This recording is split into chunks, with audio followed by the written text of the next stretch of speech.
은혜로운 이 여정을 시작하기에 앞서 잠시 시간을 내어 구독과 좋아요를 눌러주시면 이 축복의 메시지가 더 많은 영혼에게 전달되는 귀한 나눔에 동참하시게 됩니다. 이 말씀을 듣는 모든 분들에게 하나님의 평강이 함께하시기를 기도합니다. 오늘 우리는 마음속 깊은 곳에 울림을 주는 하나의 질문으로 시작하고자 합니다.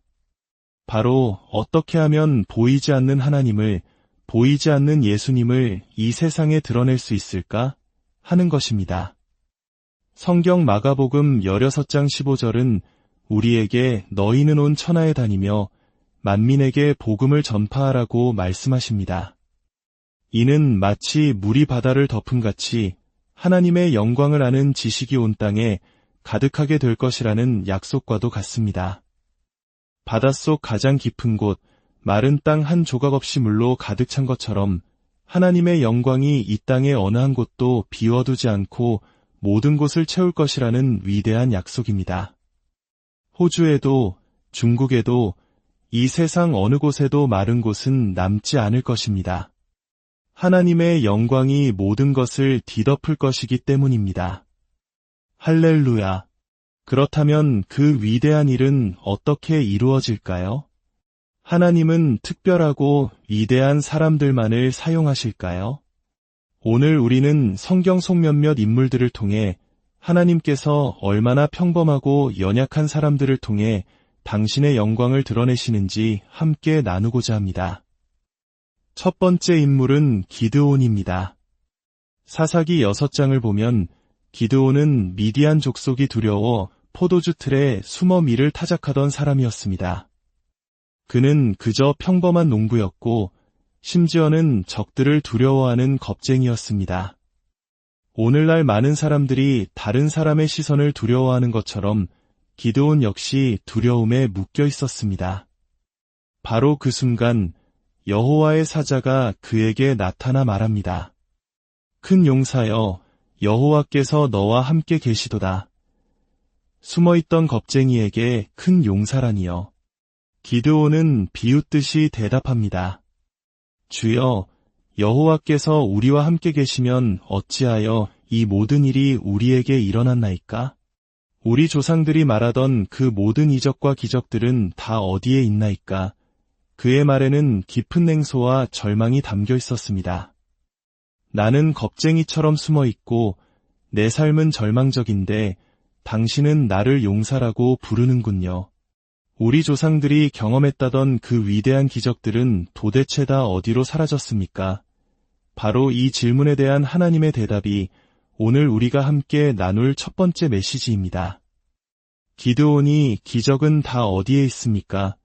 라고 물었을 때 여호와께서는 그를 돌아보시며 이렇게 말씀하셨습니다. 너는 가서 너의 그 힘으로 이스라엘을 구원하라. 하나님은 기적을 보여주시기 전에 기드온 자신에게 내가 가서 기적을 만들라고 명령하셨습니다. 이제 불평을 멈추고 움직일 때입니다. 우리가 숨어있는 포도주 틀에서 나와 하나님을 위해 예수 그리스도를 위해 일어설 때입니다. 그렇습니다. 저는 기적의 하나님을 믿습니다. 그리고 그 하나님은 저와 여러분을 부르셔서 예수의 이름으로 기적을 행하게 하십니다. 할렐루야. 결국 겁쟁이 기드온은 순종했고 수천 년이 지난 오늘날까지도 회자되는 위대한 승리를 거두었습니다. 어떻게 겁쟁이가 그토록 용감한 사람이 될 수 있었을까요? 바로 하나님께서 그와 함께 하셨기 때문입니다. 이와 비슷한 경험이 제게도 있었습니다. 복음을 전하기 위해 세웠던 거대한 천막이 토네이도를 만나 산산조각이 났던 적이 있습니다. 천막의 지붕 조각들은 사방으로 흩어졌습니다. 하지만 놀라운 일이 일어났습니다.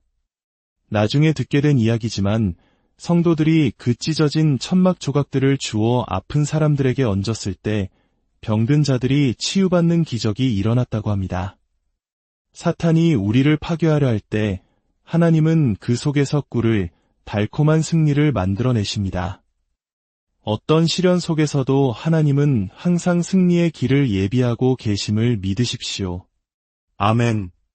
또 한 번은 모래가 너무 많아 천막을 세우기 위험하다는 연락을 받았습니다. 비가 오면 무너질 수 있다는 것이었습니다. 저는 무릎 꿇고 기도했습니다. 주님, 또 다른 재앙은 원치 않습니다. 어찌해야 합니까? 그때 주님께서 제 마음에 말씀하셨습니다. 그에게 가서 천막을 세우라고 말하여라. 저는 순종했고 예수의 이름으로 명하여 10,000명을 수용하는 천막을 세웠습니다. 집회는 은혜롭게 시작되었습니다. 그러던 어느 날 오후 기도하는 중에 창밖으로 거대한 먹구름과 토네이도가 다가오는 것을 보았습니다. 제 마음속에서 작은 목소리가 들려왔습니다. 내 재앙이 또다시 다가오고 있다. 두려움에 사로잡혀 기도하기 시작할 때 주님께서 다시 말씀하셨습니다. 일어나 밖으로 나가 저 폭풍을 꾸짖어라. 저는 일어나 밖으로 나가 토네이도를 향해 걸어갔습니다. 그리고 사탄을 향해 외쳤습니다. 사탄아, 내가 내게 말한다. 만약 내가 나의 이 천막을 무너뜨린다면 나는 주님께 구하여 이보다 3배나 더 큰 천막을 받을 것이다. 그러자 제 눈앞에서 놀라운 광경이 펼쳐졌습니다. 먹구름이 좌우로 흩어지기 시작했습니다. 그 순간 주님께서 제 마음에 말씀하셨습니다. 보았느냐? 믿음은 사탄을 두렵게 한다. 사탄은 우리를 두렵게 하려고 하지만 우리의 믿음은 오히려 사탄을 두렵게 만듭니다. 우리는 어둠의 세력과 타협할 필요가 없습니다. 예수님은 우리가 어디서든 그들을 발견하면 쫓아내라고 말씀하셨습니다. 그날의 경험은 제가 숨어있던 포도주 틀에서 완전히 나와 어린 양의 빛 가운데로 나아가 담대히 복음을 전하게 된 결정적인 계기가 되었습니다. 그러니 더 이상 기적은 어디에 있습니까? 라고 묻지 마십시오. 기적의 하나님은 바로 지금 이곳에 당신과 함께 계십니다. 그분을 신뢰하십시오. 그러면 당신이 바로 기적을 만들어내는 통로가 될 것입니다. 아멘. 두 번째 인물은 모세입니다. 출애굽기 14장을 보면 모세와 이스라엘 백성은 홍해 앞에 서 있습니다. 뒤에서는 이집트 군대가 맹렬히 추격해오고 있었습니다. 진퇴양난의 위기 속에서 모세는 백성들에게 말합니다. 두려워하지 말고 가만히 서서 여호와께서 오늘 너희를 위하여 행하시는 구원을 보라. 얼핏 보면 믿음의 말처럼 들립니다. 하지만 몇 구절 뒤에 하나님은 모세에게 전혀 다른 명령을 내리십니다. 모세야, 너는 어찌하여 내게 부르짖느냐? 모세는 기도하고 있다고 생각했지만 하나님 보시기에는 그저 불평하고 있었던 것입니다. 하나님은 말씀하셨습니다. 이스라엘 자손에게 명령하여 앞으로 나아가게 하라. 하나님의 말씀은 언제나 전진입니다. 만약 어떤 설교자가 당신에게 가만히 있으라고 말한다면 그것은 하나님의 음성이 아닐 수 있습니다. 당신의 마음속에서 예수의 이름으로 앞으로 나아가라는 음성이 들릴 때 그것이 바로 하나님의 음성입니다. 오랫동안 한자리에 머물러 있던 모든 분들이 오늘 아침 최소한 기여를 일단해 놓고 앞으로 나아가기를 축복합니다. 믿음의 사람에게는 후진 기여가 없습니다. 백미러도 필요 없습니다. 우리는 오직 예수의 이름으로 전진하고 또 전진할 뿐입니다. 아멘. 모세의 위대한 삶 속에서 어느 부분이 하나님을 가장 잘 드러냈을까요? 시내산 위에서 하나님의 권능이 임하여 산이 여러 빛깔로 변하던 그 장엄한 광경이었을까요? 저는 아니라고 생각합니다. 제가 믿기에 하나님을 가장 가시적으로 드러낸 것은 바로 모세의 손에 들려있던 평범한 목자의 지팡이였습니다. 하나님은 모세를 당신의 계획에 참여시키기로 결정하셨습니다. 저는 목자의 옷을 입은 모세가 그 지팡이로 당시 세계 최강대국이었던 이집트 파라오 궁전의 문을 두드리는 모습을 상상해 봅니다. 그는 문을 두드릴 때마다 외쳤을 것입니다. 내 백성을 보내라. 그리고 마침내 그 일은 이루어졌습니다. 할렐루야. 모세가 처음 부름을 받았을 때 그는 말했습니다. 주님, 제가 누구이기에 그런 일을 할 수 있겠습니까? 그는 자신이 부적격하다고 느꼈습니다. 그러나 주님은 말씀하셨습니다. 모세야, 걱정하지 마라. 내가 누구인지는 중요하지 않다. 그리고 몇 구절 뒤에 하나님은 모세의 질문에 대한 궁극적인 답을 주십니다. 나는 스스로 있는 자이니라. 중요한 것은 당신이 누구냐가 아닙니다. 당신을 보내시는 분이 바로 스스로 있는 자, 전능하신 하나님이라는 사실입니다. 우리의 배경이나 능력은 중요하지 않습니다. 위대하신 스스로 있는 자께서 기드온의 하나님이셨고 모세의 하나님이셨으며 바로 오늘 당신의 하나님, 나의 하나님이 되십니다. 아멘. 세 번째와 네 번째 인물은 이사야와 예레미야입니다. 이사야는 스스로 나는 입술이 부정한 사람이라고 고백했습니다. 그가 왜 그렇게 말했는지는 알 수 없습니다. 어쩌면 거친 말을 사용했거나 좋지 않은 농담을 즐겼을지도 모릅니다. 중요한 것은 그가 스스로를 부정하고 자격 없다고 느꼈다는 것입니다. 그러던 어느 날 그는 하늘에서 들려오는 삼위일체 하나님의 대화를 듣게 됩니다. 내가 누구를 보내며 누가 우리를 위하여 갈고, 그 음성을 들은 이사야는 눈물을 흘리며 자리에서 벌떡 일어나 두 손을 들고 외칩니다.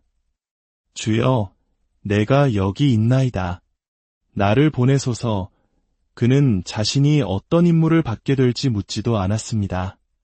그는 준비된 군인이 아니라 그저 자원하는 마음뿐인 청년이었습니다. 그는 자신이 무엇을 해야 할지 알기도 전에 나를 보내소서라고 외쳤습니다. 그 결과는 어떠했습니까?